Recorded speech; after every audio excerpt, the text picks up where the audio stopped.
Hello learners, slow and steady wins the race and the race towards acing GATE and ESE. I'm here to make sure you win it. If you are struggling with the concepts of civil engineering, then strengthening your basics and practicing all kinds of questions can help you ace it. Learn live with me and get unlimited practice for GATE and ESE. Let's crack it. Unacademy. Let's crack it.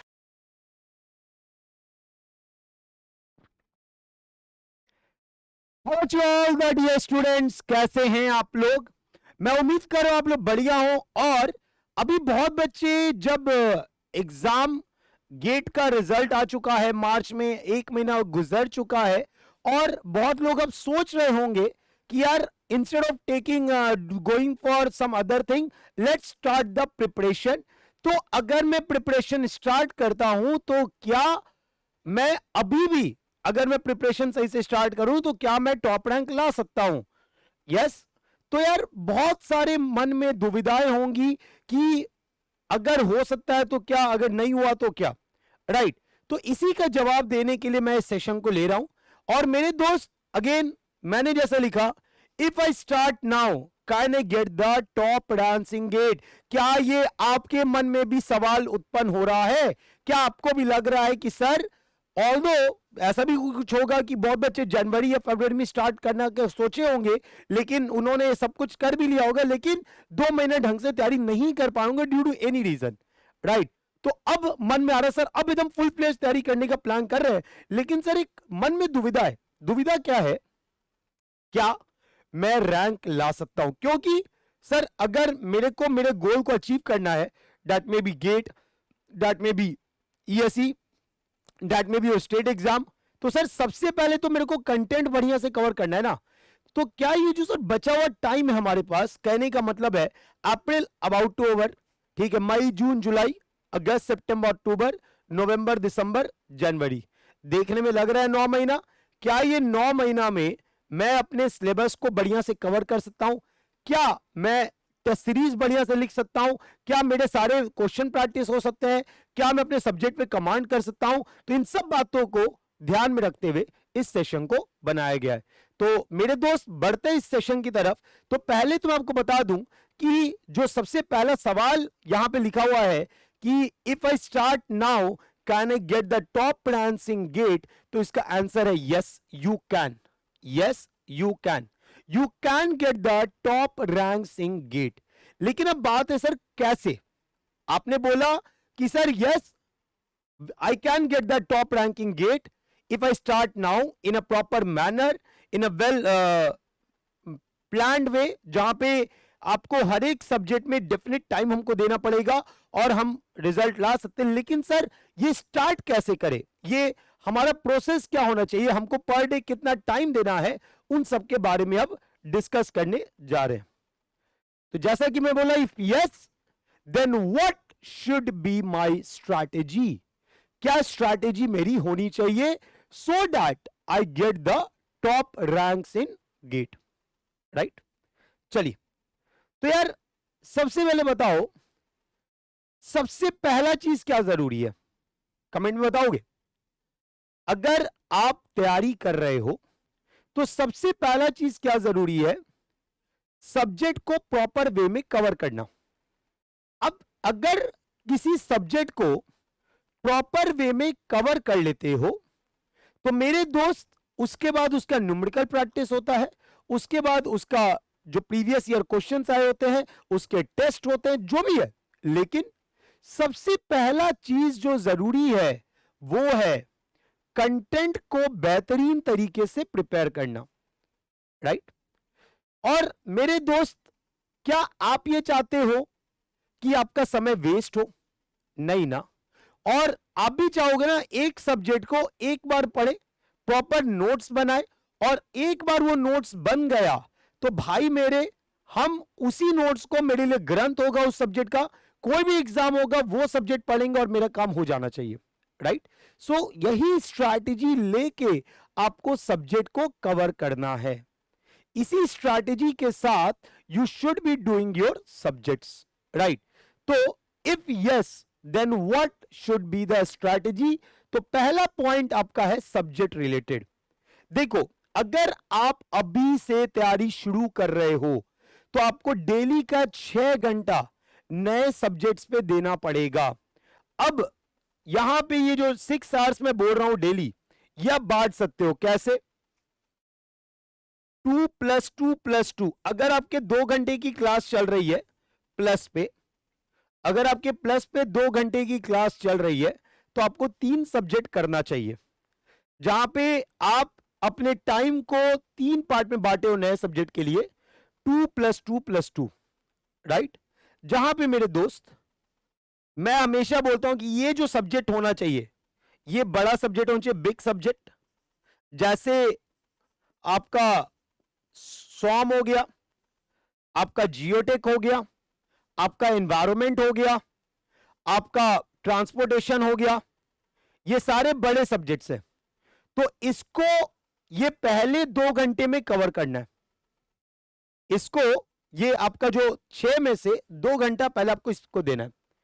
Next, अगले 2 घंटा में क्या करना है दोस्त? Take a smaller subject, take a smaller subject, smaller subject like, you can take the smaller subject like, आपका हो गया सर्वेइंग, आपका हो गया hydrology, irrigation, construction management, right? Then your survey, then आपको हमने क्या बोला, योर इंजीनियरिंग मैकेनिक्स, बीएमसी, जितने भी छोटे सब्जेक्ट्स हैं वो आप यहां पे कवर कर सकते हो। Now in the next 2 hours I will say for the maths और एप्टी, मैथ्स और एप्टी अगर आप कर पा रहे हो तो। बहुत बच्चे कॉलेज गोएंगे, बहुत समय नहीं दे पा रहे होंगे, 4 ही घंटा पढ़ पा रहे होंगे, कोई बात नहीं, आप एटलीस्ट स्टार्ट तो करो। समय आएगा, समय आएगा जब आपका कॉलेज में वैकेशन आने वाला है। अभी 2 महीने की छुट्टी होती है, 2 या 1.5 महीने की, वहां पे आप नंबर ऑफ सब्जेक्ट बढ़ा के थोड़ा स्पीड अप करके अपने सिलेबस को पूरा करते हो, राइट? लेकिन जो रेगुलर पढ़ रहे हो, जो स्टार्ट कर रहे हो तैयारी, आई विल प्रेफर कि आप इस ऑर्डर में स्टार्ट करो, जहां पे 2 घंटा आपका बिगर सब्जेक्ट होना चाहिए, 2 घंटा आपका स्मॉलर सब्जेक्ट पे होना चाहिए, और 2 घंटा आपका मैथ्स एप्टी पे होना चाहिए। तो if you follow this order, if you follow this order, आप आराम से अपने सिलेबस को पूरा कर लेते हो। लेकिन सर एक प्रॉब्लम है जो हर साल बच्चा एक गलती करता है। प्रॉब्लम क्या है? वो सिर्फ नोट्स बनाता है। प्रॉब्लम यहां आती है कि वो सब्जेक्ट तो पढ़ते हैं लेकिन उसके क्वेश्चन प्रैक्टिस नहीं करते। तो if you don't do the question practice, just reading the content, just making the notes is of no use, क्योंकि आप जो एग्जाम देने जा रहे हो वो न्यूमेरिकल बेस्ड एग्जाम है, और न्यूमेरिकल बेस्ड में आपका नंबर तभी आता है जब आप ज्यादा से ज्यादा प्रैक्टिस करते हो।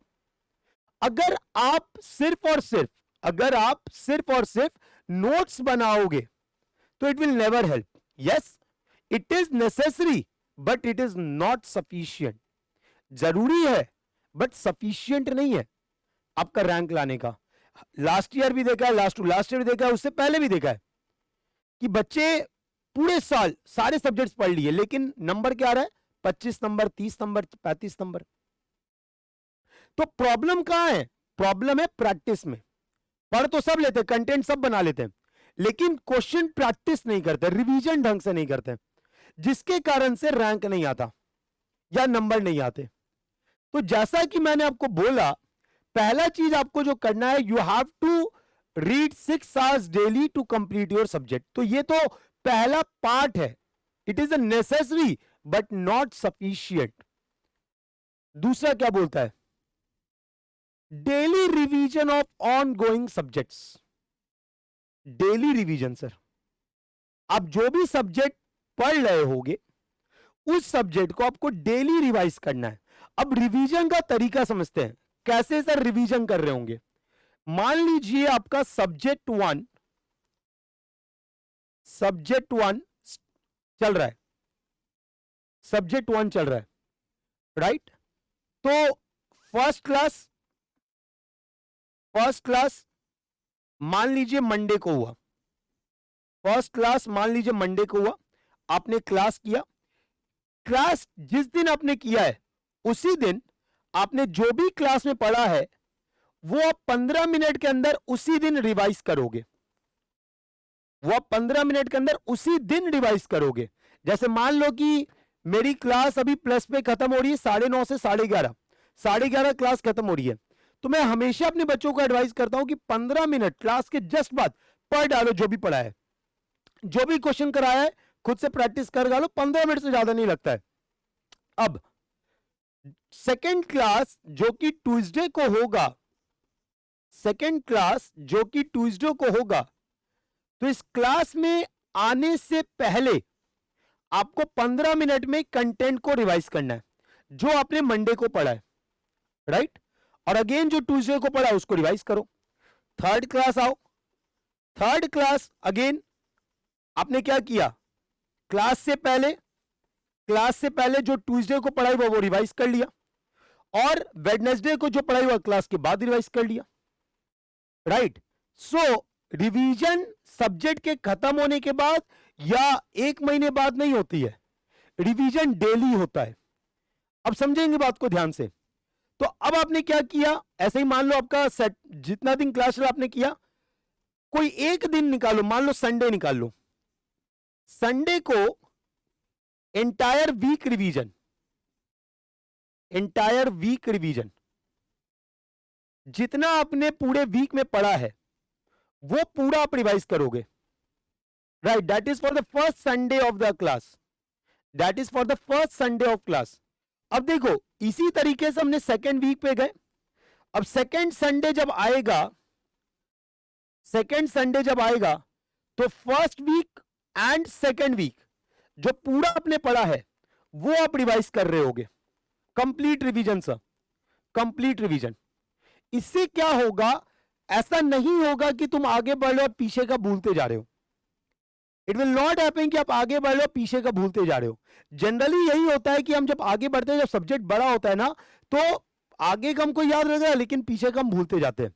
तो if you are doing this way, if you are revising your subject on a regular basis, तो यार देखो आपको एक चीज समझ लो, जितना बार वो टॉपिक आप पढ़ोगे ना उतना रिवीजन में टाइम कम लगेगा। जितना, जैसे मान लो कि मैंने टॉपिक अभी रिवीजन किया, हो सकता है मेरे को 20 मिनट लगा, अब मैं उसी टॉपिक को लेट अस से सेकंड बार पढ़ रहा हूं, थर्ड बार पढ़ रहा हूं, फोर्थ बार पढ़ रहा हूं, तो फोर्थ या फिफ्थ बार आते आते वो 20 मिनट जाएगा, 5 मिनट ही लगेगा, है ना? और जब तुम बार बार रिवीजन करोगे ना तो वो समय आपका कम होते जाएगा, दिमाग में बहुत तेजी से जाएगा और आप चीजों को भूलोगे नहीं, राइट? तो जो भी आपके ऑन गोइंग सब्जेक्ट है, जो भी आपको अभी सब्जेक्ट चल रहा है, उसमें जो भी टॉपिक आपने पढ़ा है उस दिन उसी दिन रिवाइज करना है और अगले दिन क्लास से पहले रिवाइज करना है। This you need to do on the regular basis, तभी आपका सब्जेक्ट बेहतरीन तरीके से तैयार होता है, राइट? आप चीजों को भूलते नहीं हो। Revision is the key, if you don't revise it will be a waste. So you have to revise your subject on a daily basis, ठीक है? ये नहीं होगा कि सब्जेक्ट खत्म होगा तब रिवाइज करेंगे या हफ्ता पूरा हो जाने दो संडे को रिवाइज करेंगे, ऐसा नहीं होता है। You will never get 100% efficiency. अगर आपको अपने एफिशिएंसी को मैक्सिमाइज करना है तो आपको अपने सब्जेक्ट को डेली पढ़ना जरूरी है, और वीक में जितना भी हमने पढ़ा है उसको एक बार पढ़ोगे, मतलब एक वीक में जो भी टॉपिक आपने देखा 3 बार आपने रिवाइज कर लिया, just by following this simple rule. Is it clear? बात समझ में आया क्या? जल्दी बोलेगा सब लोग चैट सेक्शन में। Yes, is the point clear to everyone? Is the point clear to everyone? I hope it is, I hope it is. So follow this strategy for the subject. Revise it regularly. Revise it regularly. तो sir देखो, अगर मैं ये ले लूं, मान लो आप 3 subject कर रहे हो तो आपको 1.5 घंटा और लग गया। अगर मानो ये आप फॉलो कर रहे हो, 3 सब्जेक्ट आप कर रहे हो तो 1.5 hours you are giving for revision. अब देखो यहां पे एक चीज और मैं बोलूंगा, जैसे मान लो कि आप कॉलेज गोइंग स्टूडेंट हो या आप जॉब वाले हो, तो ये 1.5 घंटा कैसे निकालें? ये आप कॉलेज के साथ साथ निकाल सकते हो, बोलो हाँ या ना। ये जो 1.5 घंटा है, जो कॉलेज गोइंग स्टूडेंट है, कॉलेज में कोई भी फ्री क्लास हुआ या कहीं भी हमको लग रहा है कि अभी मेरे को टाइम है, मेरे को समय वेस्ट नहीं करना है, मेरे को पढ़ना है, मेरे को रिजल्ट लाना है, मेरे को रैंक लाना है, राइट? तो हम क्या करेंगे, ये 1.5 घंटे को प्रॉपर यूटिलाइज कर लेंगे। कैसे? हमने जो पूरे दिन में पढ़ा है, जो मेरा कॉलेज खत्म होगा या जब मेरा जॉब खत्म होगा उसके बाद तो हमको टाइम पढ़ना ही पढ़ना है, उसमें मेरे को ऑप्शन ही नहीं। लेकिन ये 1.5 घंटा कॉलेज में जब भी फ्री पीरियड होगा या लगेगा कि ये टाइम को अभी हम यूज कर सकते हैं, मेरे को कोई काम नहीं है, I can use this 1.5 hours and I can revise. ठीक है, आपको अलग से कॉलेज के बाद देने का जरूरत नहीं, कॉलेज के दौरान ही आप खत्म कर सकते हो। सो ये आप देख सकते हो, राइट? तो ऐसा नहीं आपको अलग से टाइम देना है। आप मान लो आपका 9 to 4 का कॉलेज है, या आपका 10 to 5 का कॉलेज है, या बिजनेस जो आपका जॉब कर रहे हैं उनका 9 to 6 होगा या 10 to 6 होगा, whatever it may be, right? Whatever it may be. So my dear friend, इस दौरान ही आपको ये रिवीजन करना है, ये ध्यान रखेंगे, इस दौरान ही आपको रिवीजन करना है। अब वो आपको डिसाइड करना है कि आप उसको कैसे करोगे। क्लियर? आप उसको फ्री टाइम कैसे निकालोगे वो आप ध्यान है। तो you have to do this on a regular basis, you have to do this on a regular basis. ठीक है बच्चा लोग, बात समझ में आया क्या? तो ये आपको डेली करना जरूरी है। रिवीजन नहीं करोगे, सब्जेक्ट कितना भी पढ़ लो कोई फायदा नहीं है, वो भूल जाओगे, और जब बाद में 2 महीने 3 महीने बाद वो सब्जेक्ट उठाओगे लगेगा हमको कुछ आता ही नहीं है। ऐसा लग रहा है कि सब तो पढ़े थे, उसमें तो सब क्वेश्चन बनते थे, लेकिन अब क्या हो गया, मुझसे क्वेश्चन नहीं बन रहे। तो problem lies in the revision. Problem lies कि आपने जो क्लास में पढ़ा है वो आपने तुरंत नहीं देखा, इसलिए आपके दिमाग से जो पढ़ा हुआ है सब निकल गया, राइट? तो प्लीज फॉलो दिस स्ट्रैटेजी। तो पहला पॉइंट मैंने क्या बोला, डेली 6 घंटा आपको निकालना है पढ़ने के लिए। 2+2+2 का स्ट्रैटेजी फॉलो कर लो। 3+3 अगर 2 सब्जेक्ट कर रहे हो तो 3 घंटे का स्लॉट पढ़ लो, राइट? डिपेंड्स। चलिए next, practicing PYQs, DPPs and class questions. अक्सर बच्चे मेरे से पूछते हैं कि सर कितने क्वेश्चंस प्रैक्टिस करने चाहिए, सर प्रैक्टिस के लिए क्वेश्चंस कहां कहां से लगाए? तो देखो मेरा बात बड़ा क्लियर है, आप अगर अभी प्लस या आइकॉनिक यूजर हो तो आपको क्लास में जो भी टीचर है या तो वो डीपीपीज देते हैं, आपको पीवाईक्यूज देते हैं, क्लास के क्वेश्चंस कराते हैं। तो मेरे दोस्त, अगर आप, मैं प्रैक्टिकली बात कर रहा हूं, आप किसी भी टॉपर का इंटरव्यू सुनोगे ना वो एक ही बात बोलेगा, पीवाईक्यूज को लगा लो जितना बार लगा सकते हो, राइट? पीवाईक्यूज लगा लो जितना बार लगा सकते हो। और जो भी टीचर को फॉलो कर रहे हो, वो टीचर जो भी बोल रहे हो उनको आप एकदम पत्थर की लकीर मांगे फॉलो कर जाओ। क्यों सर? देखो जो भी टीचर आपको पढ़ा रहे, they are well experience of the subject, उनको पता है कहां से क्वेश्चन आने वाला है या कैसे क्वेश्चंस आ सकते हैं, राइट? तो they know better than you. Agree करोगे? तो अगर वो बोल रहे कि ये फॉलो करो, मतलब फॉलो कर जाओ। डोंट पैनिक कि ये बुक फॉलो करे, वो बुक फॉलो करे, 10 बुक फॉलो करे, वो टीचर का काम है। टीचर आपको करके ऑलरेडी दे रहे हैं।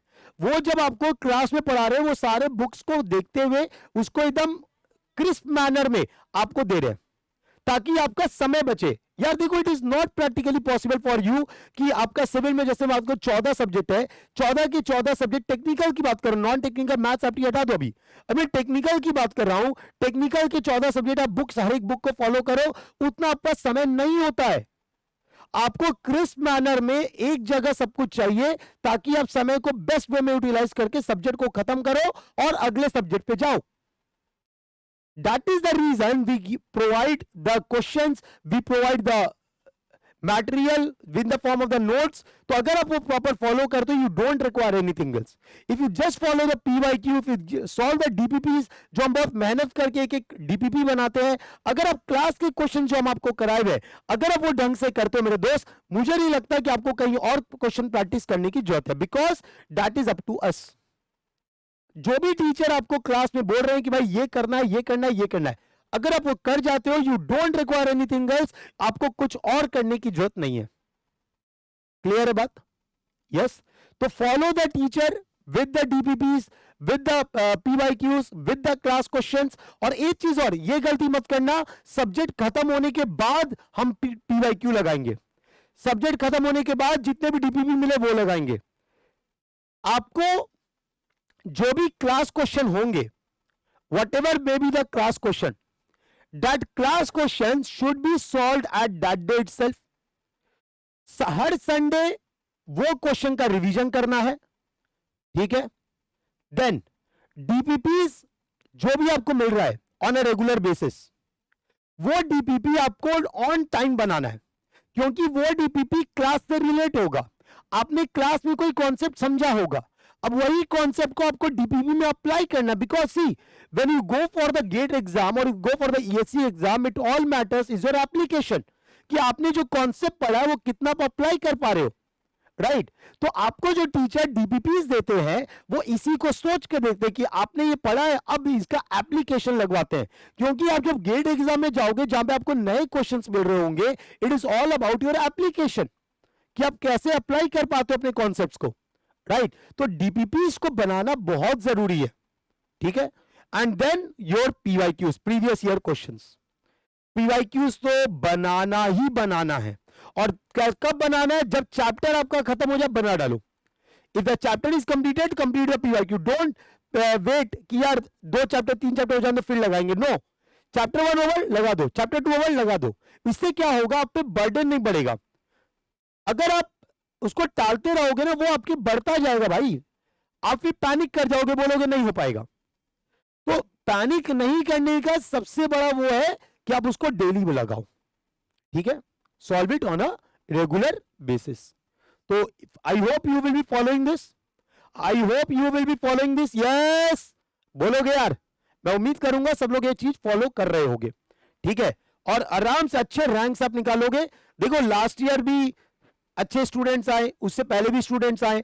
स्टार्टिंग में सब डगमगाते हैं, स्टार्टिंग में सबका उतना एफिशिएंसी नहीं होता, लेकिन जो कंटिन्यूअस रहता है, जो कंसिस्टेंट मेंटेन करता है, जो पेशेंस रखता है, क्वेश्चन नहीं बने कोई बात नहीं, सर है ना, सर बताएंगे ना, प्रॉब्लम होगा सर है ना खड़े। हम मेहनत तो करते हैं ना, मेहनत करना मेरे हाथ में है, मेहनत करना मेरे हाथ में, रिजल्ट मेरे हाथ में नहीं है। अगर कोई प्रॉब्लम होता है सर के पास जाएंगे ना, सर बताएंगे ना, इसीलिए तो सर के साथ हम जुड़े हुए, सर का कोड यूज किए थे ताकि सर हमको हमेशा गाइड करते रहे। तो I am there to guide, but the point is you should be there to put your effort ना। अगर आप एफर्ट नहीं लगाओगे तो रैंक कैसे आएगा भाई?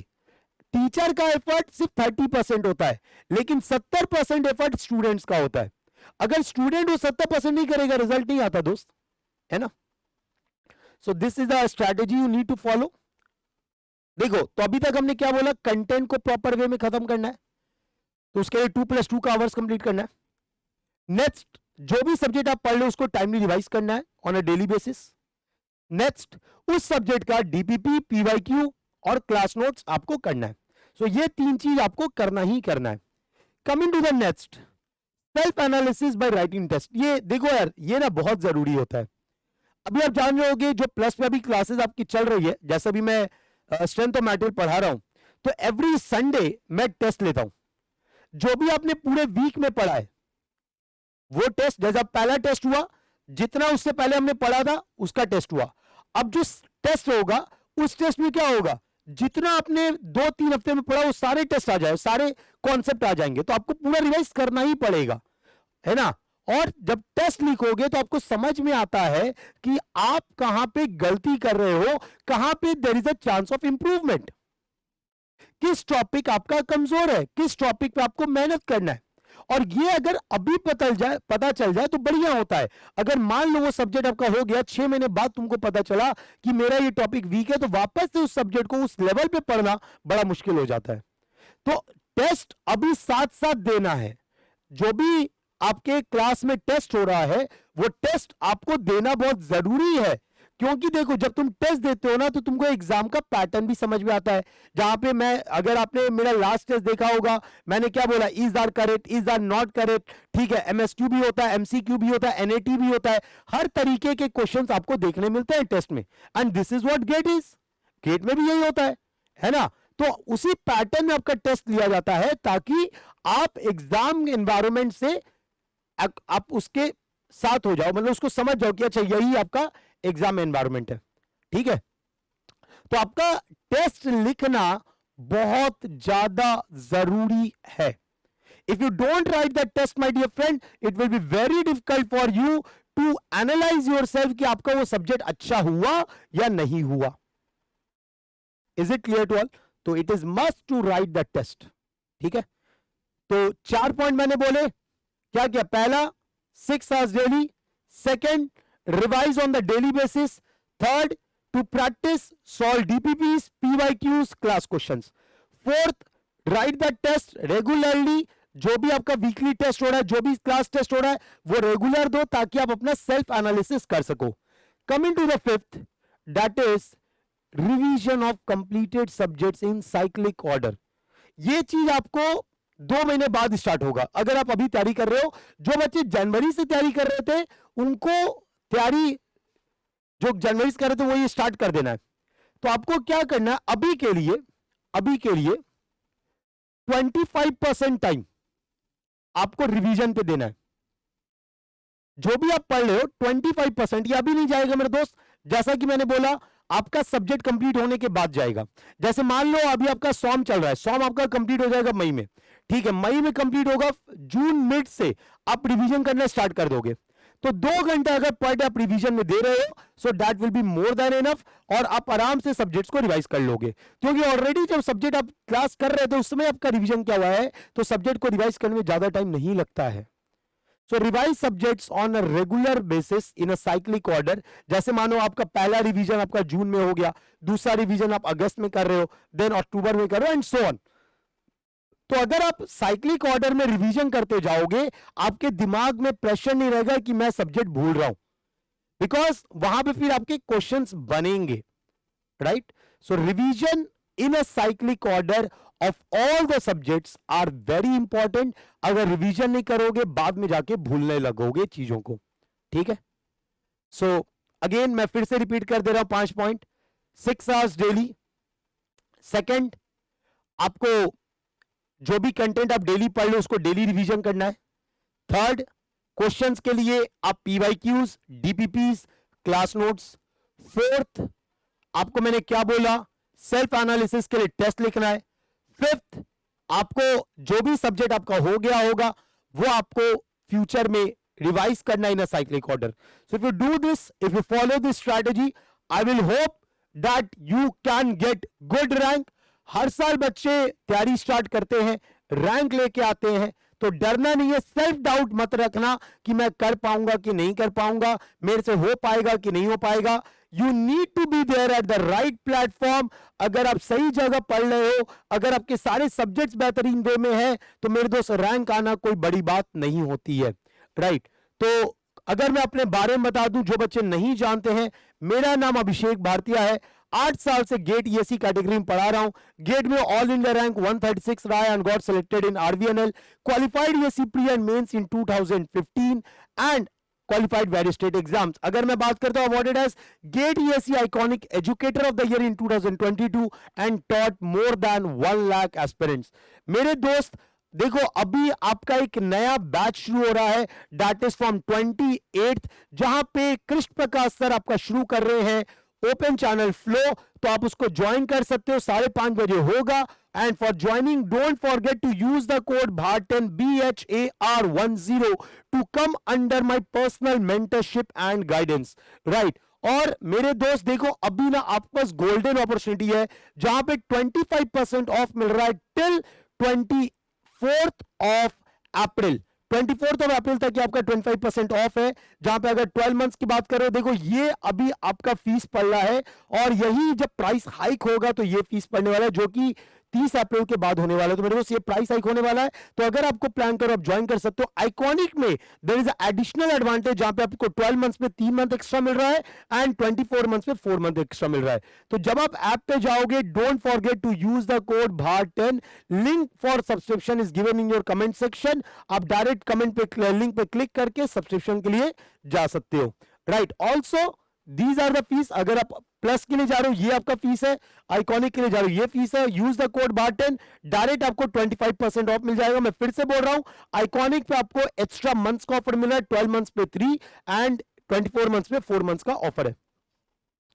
एंड मेरे दोस्त, जो बच्चों को लगता है कि यार सर हमें पढ़ना तो है आपसे, लेकिन सर हम इतना फीस अफोर्ड नहीं कर सकते, तो आपके लिए एक स्कॉलरशिप टेस्ट होता है, जहां पे there is a reward pool. आप up to 100% डिस्काउंट भी ले सकते हो. Right. So do write the test. ये आपका 23 अप्रैल को है. 23 अप्रैल मतलब हो गया कल. आपका ये कल आपका टेस्ट है 11 बजे. ठीक है, 20 एमसीक्यूज होंगे, 60 मिनट दिए जाएंगे। जाओ जाके टेस्ट लिखो, हर जगह कहीं भी आपसे कोड बोलेगा, ये आपको कोड लगाना है भाट 10। बिकॉज माय डियर फ्रेंड, एक बात याद रखना कि कोई भी सब्सक्रिप्शन हो, कैसा भी सब्सक्रिप्शन हो, भाट 10 है, टेंशन नहीं है, राइट। और मेरे दोस्त, अगर आप बात करो, ऑफलाइन सेंटर्स भी हमारे स्टार्ट हो चुके हैं, तो you can go and write the test, कोई परेशानी नहीं है। आप जाके वहां पे ऑफलाइन वे में प्रॉपर डिटेल तरीके से पढ़ाई कर सकते हो, राइट। एंड देखो, एक बड़ा सिंपल सा एक है, जोमेटो में क्या बोलता है, कोई भी जीते, अभी आईपीएल चल रहा है, कोई भी जीते, बिरयानी तो हमारी तरफ से, राइट। सिमिलरली एग्जाम कोई भी हो, एग्जाम कोई भी हो, बेस्ट प्रिपरेशन की जिम्मेदारी है हमारी। तो अगर आपको अनअकैडमी सब्सक्रिप्शन ले रहे हो, don't forget to use the code BHAR10, BHAR10, right. Thank you everyone. So I hope कि ये जो नॉन टेक्निकल सेशन है आपको मजा आया होगा, you have enjoyed the session, and if you have any query you can contact me on my Telegram group, that is BHAR10 students, BHAR10, BHAR10 students. आप मेरे को वहां से कॉन्टैक्ट कर सकते हो on my Telegram, and I hope I will be helping you. Thank you everyone, meet you for the next session, till then bye bye.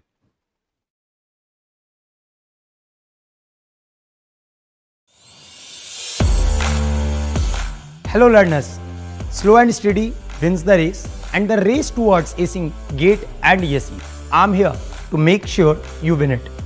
If you are struggling with the concepts of civil engineering, then strengthening your basics and practicing all kinds of questions can help you ace it.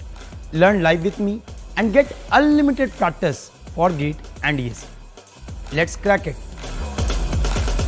Unacademy. Let's crack it.